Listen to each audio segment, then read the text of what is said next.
Election Day is just 10 days away, and Minnesota political parties are putting in a final push to get voters to the polls. Today, Rochester Democrats held a training event to enlist more than 60 door-knocking volunteers.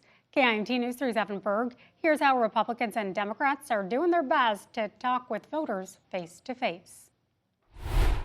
The Minnesota DFL and the Minnesota GOP have dozens of volunteers making the rounds, doing phone banking and door knocking ahead of the November election.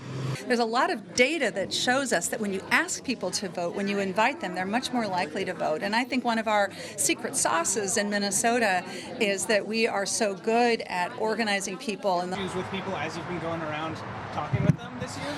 Well, I find if I ask them, they have 1, 2, or 3 things that really bother them.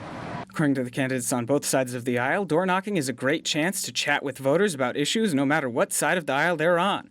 Another great part is the chance to work together up and down the ticket. One of the other things that we're doing is we're working together. I mean, just last weekend, I was out passing flyers for Kent Nowitzki. We shouldn't be listening to the polls. We have to understand that this is an incredibly important election. There are a number of issues voters are concerned about on both sides, including health care, taxes, and more, which is why parties say they're doing their best to get people involved. It's important to vote in order to keep our vote counting, and it's also important to vote because I believe in education and the police department, and government is a very supportive tool to all Americans. Both parties I spoke to say no matter who you're voting for, it's important to just get out there and make your voice heard on the ballot. In Rochester, Evan Berg, KIMT News 3.